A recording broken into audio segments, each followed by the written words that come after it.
आले वरळीच्या डोममध्ये आणि आज पुन्हा माननीय उद्धव साहेब आणि माननीय राजसाहेब एका व्यासपीठावर आहेत. हे महाराष्ट्राला अतिशय आनंद देणारी गोष्ट घडते आणि म्हणून मी आता विनंती करतो शिवसेना उद्धव बाळासाहेब ठाकरे पक्षाचे पक्षप्रमुख आदरणीय उद्धवजी ठाकरे साहेब.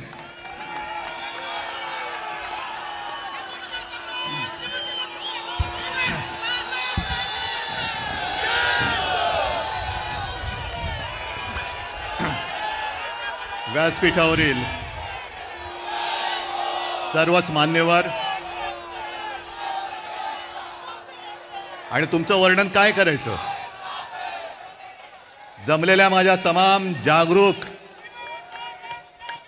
देशभक्त आणि खऱ्या मतदार बांधवांनो, भगिनींनो आणि मातांनो, माझ्या आठवणीप्रमाणे संयुक्त महाराष्ट्राच्या नंतर महाराष्ट्रामध्ये सर्व राजकीय पक्षांची एकजूट पहिला प्रथम झाली असेल. ही विरोधी पक्षांची एकजूट नाही, ही लोकशाहीचं प्रतिनिधित्व आणि लोकशाहीचं नेतृत्व करणाऱ्या सर्व राजकीय पक्षांची एकजूट आहे. आणि मतचोरी करणाऱ्यांना सांगतो की आज नुसती ठिणगी बघताय, या ठिणगीचा वणवा कधी होऊ शकेल एवढं लक्षात ठेवा. तुमच्या बुडाला आग लावण्याची ताकद या ठिणगीमध्ये आहे.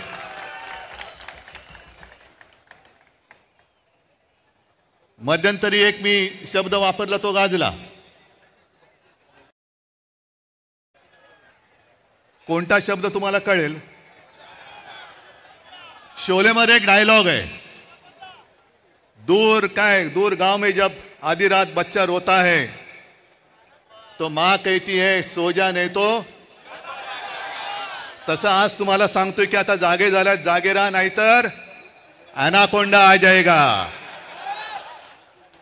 या ॲनाकोंडाला आता आपल्याला कोंडावंच लागेल, कारण नाहीतर सुधारणार नाहीत. मला एका गोष्टीचं आश्चर्य वाटतं की एवढ्या सगळ्या धडधडीत पुरावे, आज राजनेता किती डोंगरच आहे तो, रोज कुठून ना कुठून तरी पुरावे येत आहेत, तरी सुद्धा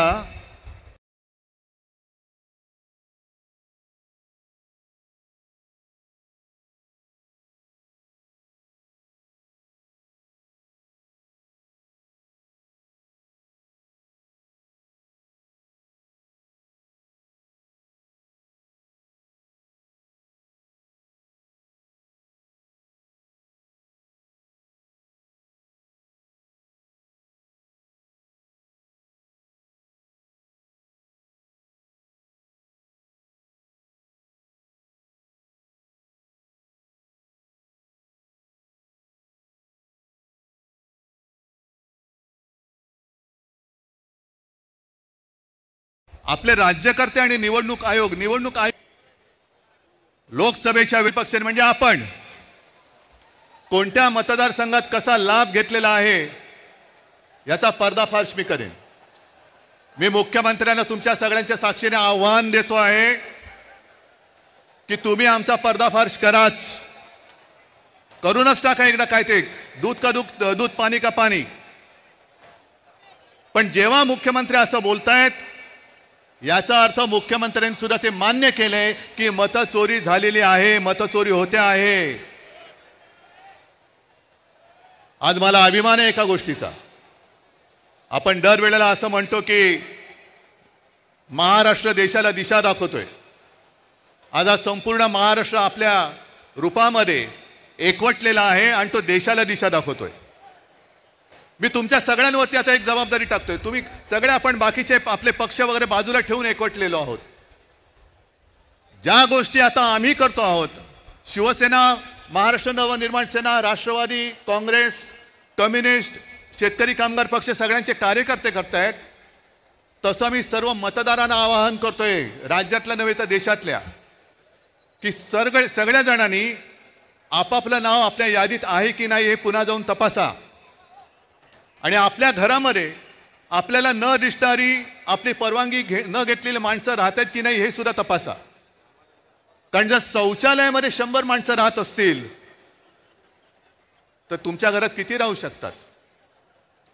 आणि मी मतदारांना का सांगतोय, कारण हे तर सगळे राज तू दाखवले, बाकीच्यांची जशी दुबार तिबार नाव आहेत ती. आज मी दाखवतोय एक असा अर्ज आहे की त्याच्या अर्जाखाली एक शेरा आहे. तो शेरा पहिल्यांदा वाचतो, त्याच्यानंतर मी नाव वाचतो की सदर अर्जाबाबत अर्जदार, आता अर्जदाराचं नाव मी नंतर सांगतो, यांची भेट घेऊन सदर अर्जाबाबतची पडताळणी केली असता हा अर्ज आम्ही केलेला नाही असा अभिप्राय मिळाला आहे. त्या आधारे सदर अर्ज रद्द म्हणजे बाद करण्यात आलेला आहे. आणि हा अर्ज ज्याने अर्ज केलेलाच नाही, आपल्या नावाने ज्याने अर्ज तिकडे कोणी केला हे माहितीच नाही, त्या अर्जदाराने केलाय. आता हा अर्जदार शोधायचा कुठे, तर त्या अर्जदाराचं नाव आहे उद्धव बाळासाहेब ठाकरे.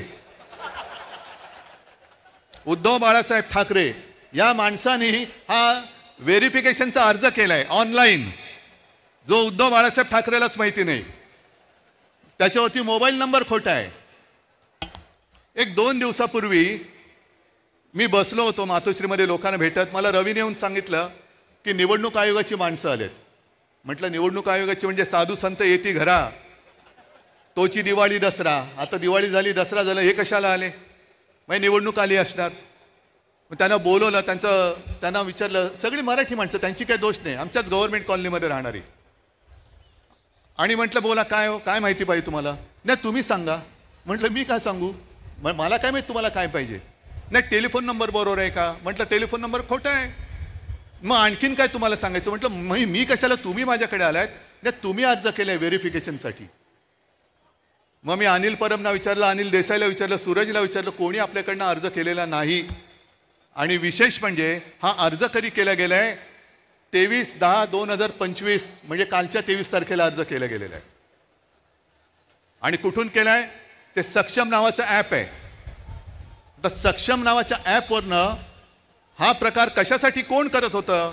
मी रितसर तक्रार केली की कोणी हे केलेलं आहे. याचा अर्थ असा की माझ्या नावाने खोट्या नंबरवरून OTP काढण्याचा प्रयत्न झालाय.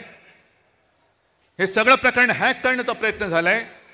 आणि कदाचित आपण 14 आणि 15 तारखेला हा विषय हातात घेतल्यानंतर 23 तारखेला अर्ज केला गेलाय. म्हणजे माझ्या सकट माझ्या कुटुंबातील 4 जणांची नावं मतदार यादीतून बाद करण्याचा प्रयत्न केला गेलाय का, हे आता आपल्याला शोधलं पाहिजे. कारण नक्की काहीतरी याच्यात डाव आहे. आज इतके वर्ष मी मतदान करतोय, पूर्ण कुटुंब मतदान करतोय. अरे एका पक्षाचा प्रमुख म्हणून मी निवडणुकीचा प्रचार करतो आहे. साऱ्या गोष्टी आम्हाला नाही कळत. ह्याचाच अर्थ असा की जयंतराव, तुम्ही जे बोलला तर यांचा सर्व्हर कोणाच्या तरी ऑफिसमध्ये आहे. आपल्या विजय वडेट्टीवारांनी एकाचं तर नावच घेतलं होतं की ही पक्षाची लोक, ही पूर्ण यंत्रणा, ॲप सकट सगळे सर्व्हर हे यांच्या हातामध्ये आहेत. कोणाची नावं टाकायची, कोणाची नावं काढायची, कोणी किती वेळा मतदान करायचं.